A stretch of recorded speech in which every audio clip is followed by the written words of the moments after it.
Alessandro Nesta, italiyalik himoya afsonasi. Lazio va Milan bilan bir necha bor Italiya chempioni, 2 karra Chempionlar Ligasi g'olibi. Italiya terma jamoasi bilan esa jahon chempioni bo'lgan. U o'z davrining eng aqlli va elegant himoyachilaridan biri sifatida futbol tarixida o'chmas iz qoldirgan. 15 va 16 oktyabr kunlari Gruziyaning Tbilisi shahrida SBC forum bo'lib o'tdi. Biz bordik va bizga Alessandro Nestaga 3 ta savol berib, intervyu olishga ruxsat berishdi. Albatta bunday imkoniyatdan foydalandik. Shuhrat, Setanta Sports O'zbekiston YouTube kanali, videoga like bosib, kanalga obuna bo'lib qo'ying. Biz esa boshladik. Salom Mr. Nesta. Mening ismim Shuhrat. Setanta Sports O'zbekiston kanalidanman. Savolim Fabio Cannavaro haqida. Yaqinda Fabio O'zbekiston terma jamoasi bosh murabbiy etib tayinlandi. Siz bu qarorni qanday qabul qildingiz? Shuningdek, agar Fabioga biror bir xabar yoki tilak yo'llamoqchi bo'lsangiz, bemalol aytishingiz mumkin. Menimcha sizlar juda yaxshi murabbiy bilan shartnoma imzoladingiz. Fabio yillar davomida tajriba yiqqan va bu transfer sizning davlatingiz uchun ham foydali bo'ladi deb o'ylayman. Eng asosiysi, siz juda ham yaxshi inson bilan shartnoma imzoladingiz. Yaxshi do'st, mehnatkash. Shuning uchun sizning davlatingiz uchun yaxshi transfer bo'ldi. Fabioga shuni ayta olamanki, "Ciao Fabio, omad. Mehnat qilishdan to'xtama, chunki sen eng yaxshi insonsan. Omad."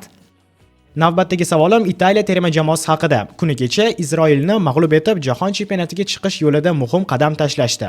Aytgancha, O'zbekiston allaqachon mundial yo'llanmasini qo'lga kiritgan. Sizningcha Italiya jahon chempionatiga chiqa oladimi? Agar Italiya chiqsa-yu O'zbekiston bilan o'zaro to'qnash kelib qolishsa, kim g'alaba qozonadi deb o'ylaysiz? Tan olish kerak, Yevropadan turib jahon chempionatiga chiqish qiyinroq. Sizlar Osiyodagi jamoalarni yengib chiqdingiz. Bu osonroq, tan ol, to'g'rimi? Endi agar bu terma jamoalar o'ynasa, bilmadim kim yutadi.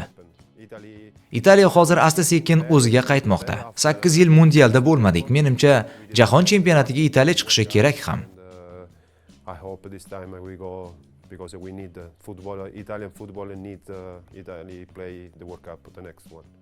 Keling endi Milan haqida gaplashamiz. Hozirda Allegri qo'l ostida jamoa yaxshi formaga qaytmoqda.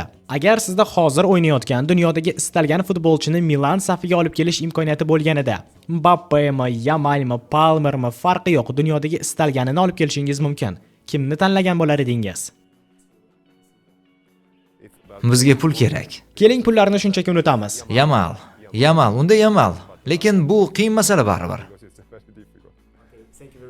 Thank you.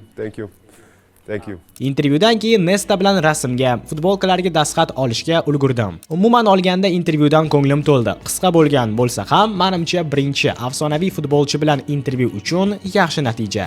Video sizga yoqqan bo'lsa, like bosib, kanalga obuna bo'lib qo'ying. Shuhrat, Setanta Sports O'zbekiston YouTube kanali. Keyingi videolarda ko'rishguncha, xayr.